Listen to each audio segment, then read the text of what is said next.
She'll call us in when she's ready. We're already paying $30 for a 50-minute hour. You just don't want to be here. How'd you figure that out? You're supposed to be doing this for yourself. What, so some shrink can tell me I'm a pig? I know I'm a pig, like most guys. Look, women want everything from one guy. Guys want one thing from a lot of women. It's human nature. You're right, we're wasting our time.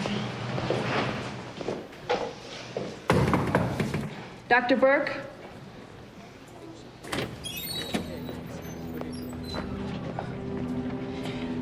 Dr. Burke? Eric! Eric! She's got scratches on her arm, a bruise on her neck. She went a couple of rounds before she was counted out. What time was that? 8 to 12 hours ago. Single stab wound to the chest. We're still looking for the weapon. I don't see a purse. It's in the desk drawer, along with her wallet, $78 and a half dozen credit cards. Make sure she gets a rape kit. Right. Look at this. Love letters. Dear Molly, signed Gary. Dated 16 years ago. Well, we look at their state of mind when they got married. If they lacked due discretion of judgment. Meaning what? Well, if they, bride or groom had a screw loose or their fingers crossed when they said their I do's, it's ground for annulment. Dr. Burke was supposed to have read their minds 16 years back. Right. The Kilpatricks in happier times. Pretty hair, huh? Pretty fire red hair. Say hello to the blasphemous whore with the crown of fire. I had some concerns about the annulment evaluation. Concerns? Questions. Why? She was murdered Tuesday night in her office. You think I killed her? We're talking to everybody who had business with her. Where were you Tuesday night? Here. With my son, Billy. Any argument you had with Dr. Burke? No, it wasn't an argument. But you were upset about the annulment. I was upset at my husband. He wants the church to wave a wand and pretend our marriage never happened. To turn our son into a bastard. He wanted you to roll over so he could remarry. Uh-huh. And if Dr. Burke said so, he'd get his annulment, wouldn't he? Mrs. Kilpatrick, did Dr. Burke tell you what she was going to recommend? I think I've said everything I want to say. I'd like you to leave, please. I don't know what she told my ex-wife. I spoke to Dr. Burke on Monday. I got the impression things were going our way. Was Burke going to recommend for the annulment? Well, she didn't come right out and say so. But as Gary's attorney, I was reasonably optimistic. And did you share your optimism with Mrs. Kilpatrick? I may have mentioned it to her attorney. By the way, did you find the evaluation? The Archdiocese said she was still working on it. You in a hurry to take another walk down the aisle? My fiancée is a devout Catholic. I don't want this thing to drag out. Conviction. I don't see a strong case here.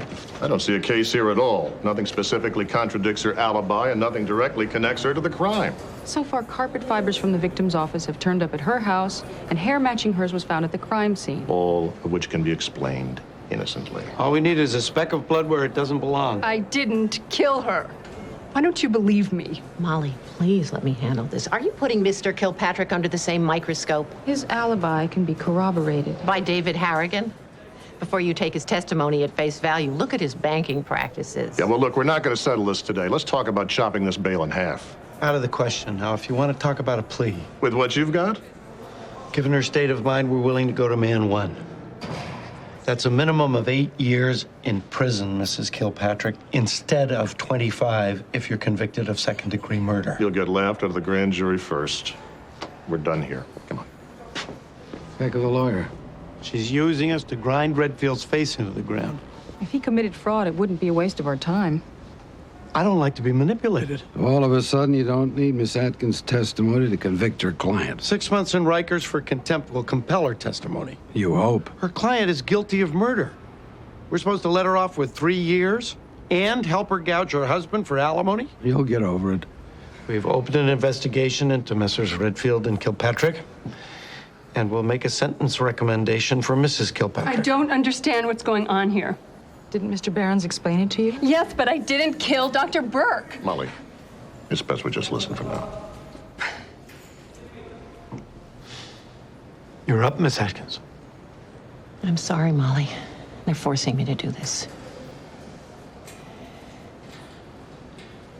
You have to understand that Molly was driven to it by her husband, by his lawyer's unconscionable tactics. If it weren't for them, she wouldn't be on medication. She wouldn't be here. When she came to my office on Tuesday, she was beside herself. She was fixated on the annulments. She felt that the church and Dr. Burke in particular were aligned against her.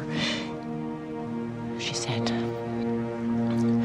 I'll kill her if that's what it takes to change her mind. No, Sheila, why are you telling them this? I'm sorry. No, I didn't say that. I taking a lot of pills. You didn't know what you were saying. I never thought you'd go through with it. No. It can't be true. And joining the Catholic Church. I thought it was a non-starter. First Amendment separation of church and state. I'm surprised Judge Coffer even scheduled a hearing. You'll be more surprised to learn there's actual case law on this. Ms. Atkins wasn't completely out in left field. Her petition had merit? Her brief argued the annulment had civil repercussions, namely the illegitimacy of Ms. Kilpatrick's son, which can be held to be defaming and injurious to someone who's not a party to the ecclesiastic proceedings. She even quoted Blackstone. How did Judge Coffer rule? If Ms. Atkins hadn't withdrawn her petition, I could tell you. When did she do that? The day before the hearing. Son of a bitch. She withdrew her petition right after the murder because it was moot. Because she knew Burke's evaluation had been destroyed. Because she did it. She knew the annulment would be stalled. Maybe she knew because Molly Kilpatrick told her. Then why didn't Atkins tell us? She killed Burke, Jamie. That whole business with the ethics committee. We were conned. She framed her own client. She withdrew a petition 2 days after a killing. It's not much to hang a murder charge on. She talked an innocent woman into 3 years in jail. Maybe she'll talk herself into 25 to life. Your client's going to prison and you're doing a victory dance. Why shouldn't I? I earn my fees in divorce court. Criminal law is not my bag. So, do we have a deal? I'll tell you what, Sheila, I like everything about it except the $1.5 million. Let me propose another figure. 0. What the hell are you talking about? I found this in my file. Your petition for an injunction against the Archdiocese. It looks so promising. I called Judge Coffer's clerk to find out what happened to it. Imagine my surprise when I was told that you withdrew it 2 days after Burke was killed. Of course. Without her report, the annulment is dead in its tracks. Nobody knew the report was erased, except the person who erased it. That would be you, Sheila. Did somebody put drugs in your protein shake? Fine. I'll just walk this over to one Hogan Place and see what McCoy makes out of it. Or you get your client to consent to the annulment for no money, and you withdraw the fraud complaint. You bastard. I had you beat. In your dreams. I beat you on child support, on visitation. One extra dinner a month. Kilpatrick had to double her clothing allowance. I was planning to do that anyway. You just can't stand to lose. And you know exactly how to lose. You're an expert at it. You're worse than my kids. You're going to get a crash course in losing, because you're going to prison for murder. I'm taking this to McCoy. All right, you win. You'll have her consent tomorrow. Just don't do anything stupid, please.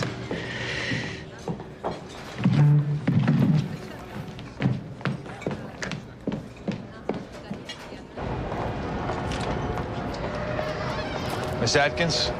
What is this? Turn around. What are you doing? You're under arrest for murder.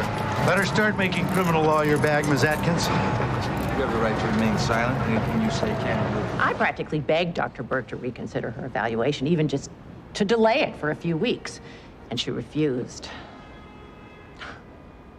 I was furious. After 2.5 years, to think that I could lose. And we struggled, and I stabbed her with a pair of scissors, and then I erased the report from her computer.